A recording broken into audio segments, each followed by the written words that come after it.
bhava and prema. We have to reach this level, or we cannot get to the ultimate goal of pure devotional service. The way Rupa Goswami uses the term, or ecstatic love. The way Rupa Goswami uses the terms, that means the ultimate goal. Uttama adhikari. There are 3 levels of devotional service. Kanishta adhikari means neophyte. Madhyam adhikari means intermediate. And Uttama adhikari means perfect, self-realized. And we know from reading histories of the great souls in India that they were all profoundly very different-minded people than we are. You could even say they were eccentric. You could even say they were a little mad. By materialistic standards, they are mad. Because they're going after something that is only subjective and only made of pure consciousness. I mean, what is love? Love is about as subtle a thing as that can exist.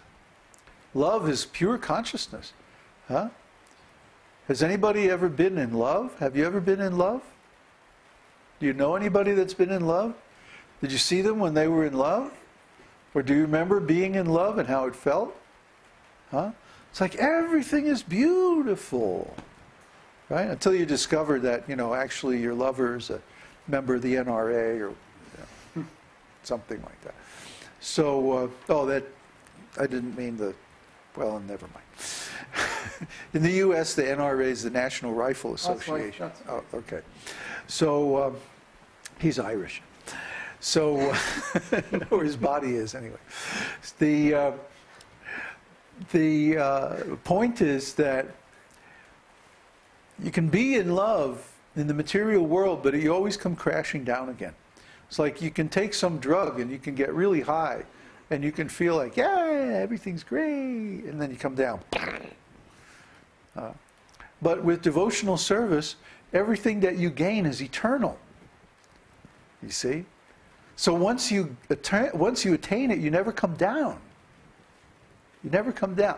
You can bring your consciousness down to the level where you can talk to people on other platforms of consciousness. But you yourself don't have to come down from that level. It's kind of a mental trick. If I was to manifest the way I really feel about all this stuff, I wouldn't be able to explain all this so rationally. But, that's sahaja, you see? Because it's not appropriate to manifest all these ecstatic symptoms in public. And if somebody does that, that means they're just searching after cheap name and fame, and they're just an imitator, and don't pay them much attention, because it's not the real thing.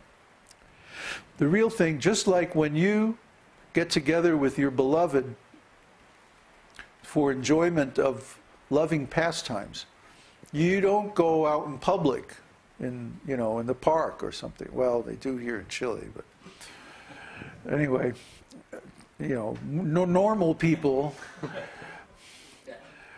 tasteful people, they don't inflict their intimate pastimes on others, nor do they expose them to others, because it's really nobody else's business. It's between you and your beloved.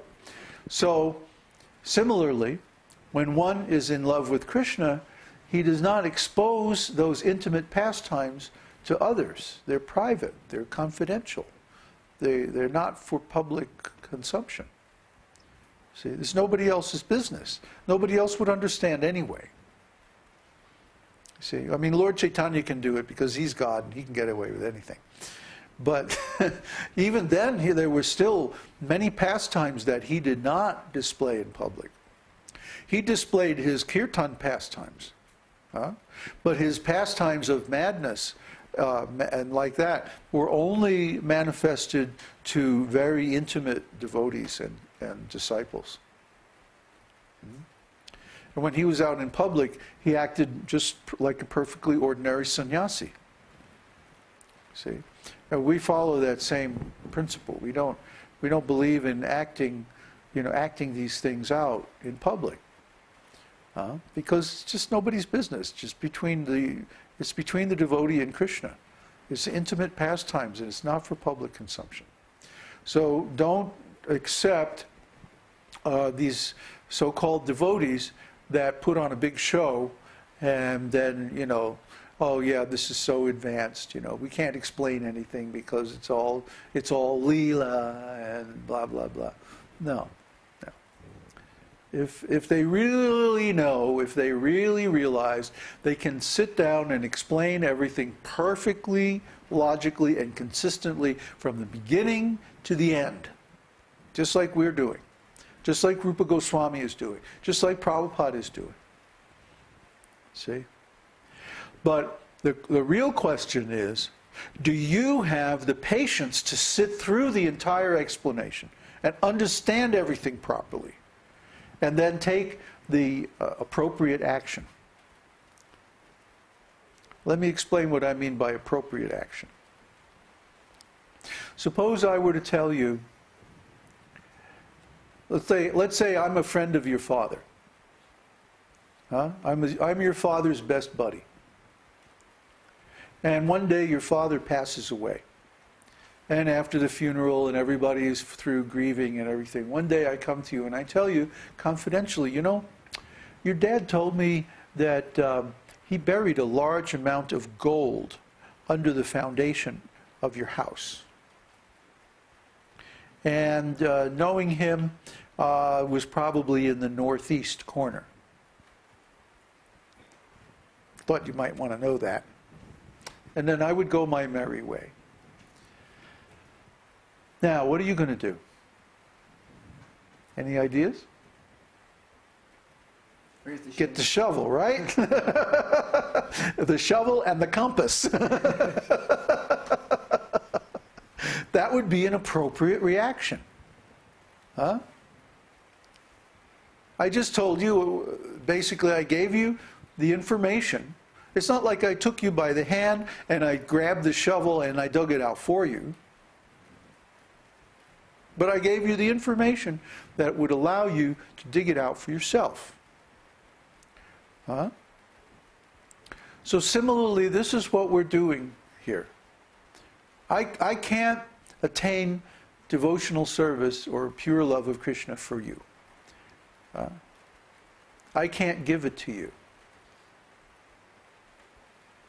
It's Krishna's role to give it because it belongs to him. It's under his power.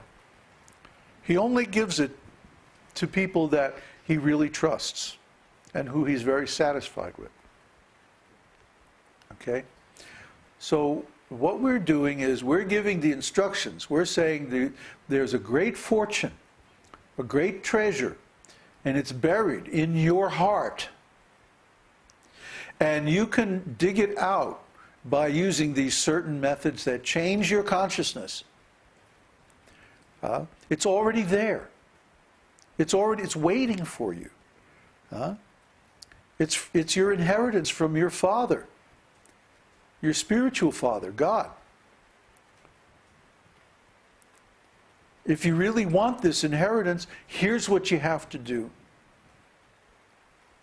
And then we're giving so many subjects and so many processes, and so many things you have to know to find it. It's a little more complicated than dig in the northeast corner, but you get the idea. This is why we're going over Nectar of Devotion. This is why we're going over Śrīmad-Bhāgavatam. This is the purpose of all these instructions.